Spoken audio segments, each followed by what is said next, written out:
Finally बच्चों एक बहुत अच्छी खबर है। वीडियो को स्टार्ट करने से पहले एक ओपिनियन देना। ओपिनियन ये है कि आपको रीनीट एग्जाम चाहिए या रीनीट रिजल्ट चाहिए। हम अपना ओपिनियन बाद में बताएंगे, बट आप बताना एग्जाम दोबारा होना चाहिए या रिजल्ट दोबारा पब्लिश होना चाहिए। खैर, एनटीए की एक गड़बड़ी है, उसको पहले बताऊंगा, फिर मैं गुड न्यूज पे जाता हूं। एनटीए की गड़बड़ी यह है कि मैंने आपको बताया था वीडियो में कि हरियाणा के एक सेंटर से AIR1 बहुत सारे आए, 6-7 AIR1 आए हैं। उसी में से एक AIR1 एक फीमेल स्टूडेंट है, लड़की है। अब उसके एक्चुअल मार्क्स आ रहे हैं बेटा 636। The actual marks of that student is 636। उसका एनटीए के आंसर की से मिलाया 636 आ रहा है। बट एनटीए भाई साहब ने 84 मार्क्स ग्रेस दे दिया, 84 मार्क्स इसका बढ़ा दिया, 720 कर दिया, AIR1 कर दिया। एक्चुअल 636 ही है, स्टूडेंट की गलती नहीं है, स्टूडेंट एक्सेप्ट कर रहा है कि मेरा तो 636 है, इन्होंने जबरदस्ती बढ़ा दिया इस बात के लिए कि उस सेंटर पे पेपर लेट डिस्ट्रीब्यूट हुआ था। लेकिन अब एनटीए सच बोल रहा है गलत बोल रहा है, आइए जरा मैं बताऊं आपको। चूंकि ये उस बच्ची का क्या है, OMR है, स्कैंड OMR है, किसी उसके जानने वाले में से, दोस्त में से लीक किया है। ठीक है, ये ऐसे बाहर नहीं आ सकता जब तक आपको डेट ऑफ बर्थ नहीं पता हो तब तक। खैर, अब क्या है, इस बच्ची का सबसे बड़ा सवाल जो खड़ा हो रहा है कि भाई यहां पे इन्विजिलेटर का साइन है और यहां पे स्टूडेंट का साइन है। ठीक है, शायद आपको नहीं दिख रहा हो बिकॉज ऑफ द ब्राइटनेस। जो स्टूडेंट का साइन है उसके आगे टाइम लिखा गया है, 2:06 पे साइन हुआ है, और जो इन्विजिलेटर का साइन है वो 3:15 के आसपास का साइन हुआ पड़ा है। ठीक है, ये इंफॉर्मेशन ऐसे सोशल मीडिया पे चल रहा है, मैं आपको इंफॉर्म दे रहा हूं। अब 2:06 पे अगर इसको इन्विजिलेटर इसका साइन हुआ है तो कुल मिला के बहुत हुआ होगा तो 5 मिनट डिले है भाई। 4 मिनट, 5 मिनट, 6 मिनट डिले है। अब 5-6 मिनट 10 मिनट डिले के लिए आप 84 मार्क्स बढ़ा दोगे क्या? 84 मार्क्स का मतलब 21 क्वेश्चन बढ़ा दोगे क्या? 21 क्वेश्चन सही मान लोगे क्या उसका? तो that is wrong. Actual marks 636 थे, रिजल्ट में 720 आ रहे हैं, ये रॉन्ग है। इस स्टूडेंट का यह भी कहना है कि भाई हमारे कभी भी कोचिंग में 550-600 के बीच में ही आया है, तो अचानक से 720, इसको भी देख के घबराहट हुई थी, लेकिन एनटीए मानने को तैयार नहीं है। खैर, अब आओ, गुड न्यूज क्या है कि बेटा आपके तरफ कार्रवाई होनी स्टार्ट हो गई है। हमने धीरे धीरे स्टार्ट किया। हम यही चाहते थे कि भाई बड़े लोग इसको कवर कर ले, मीडिया हाउस कवर कर ले, इन्फ्लुएंसर कवर कर ले। अब वो कवर करना स्टार्ट कर चुके हैं।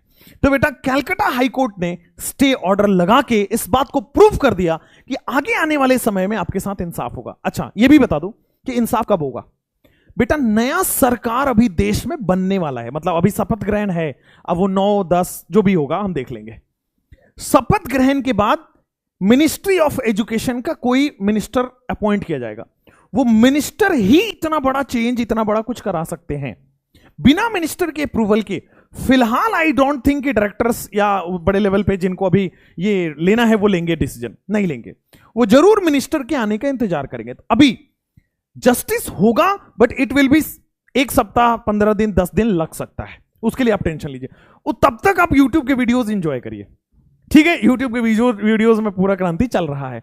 हमने ये फाइल कर दिया, हमने ये केस कर दिया, हमने ढोल मचा दिया, हमने रास्ते पे उतर गए, तब तक आप एंजॉय करिए। बट द रियल सिनेरियो यही है बच्चों कि न्यू सरकार की गठन के बाद, एजुकेशन मिनिस्टर के आने के बाद ही कुछ होने वाला है। खैर, कलकत्ता हाईकोर्ट के बाद एक बहुत अच्छी गुड न्यूज आई कि इंडियन मेडिकल एसोसिएशन ने सीधा पीओ में रीच आउट कर लिया।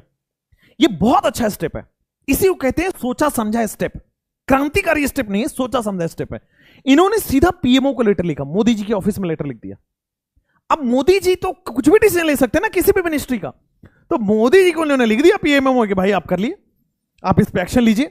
और बड़े वैलिड पॉइंट्स दिए हैं, इनका पीडीएफ सर्कुलेट हो रहा है, देखना, बड़े वैलिड पॉइंट्स, बड़े लर्नेड की तरह इन्होंने बात की है। तो एजुकेशन मिनिस्टर के अपॉइंट होने से पहले भी हो सकता है अगर इस टाइप की बड़ी बड़ी इंस्टीट्यूशंस आपका साथ देती है और देंगी। बेटा दिल्ली हाईकोर्ट में भी एक स्टे लग गया है। वो जो एटफ वाला क्वेश्चन था ना, उस पे दिल्ली हाईकोर्ट में स्टे लग गया। मतलब स्टे क्या, जवाब मांगा गया है। क्या होता है, इसको समझाता हूं। दिल्ली हाईकोर्ट वाला क्या होता है कि आपके एग्जाम में जो इंस्ट्रक्शन लिख के आता है ना, बुकलेट का पहले पेज पे इंस्ट्रक्शन लिखा होता है, उसमें बड़ी क्लियर एक चीज लिखी होती है कि जितने भी क्वेश्चन है 200, उसमें से 180 अटेम्प्ट करना है। हर 180 जो आप अटेम्प्ट करोगे उसमें एक ही सवाल, एक ही आंसर सही होगा। क्या लिखा जाता है, every question has only 1 correct option, right. अब एटम वाले क्वेश्चन में 2 करेक्ट ऑप्शन थे ओल्ड एनसीईआरटी के हिसाब से एक ऑप्शन नंबर 1 और न्यू एनसीईआरटी के हिसाब से ऑप्शन नंबर 2।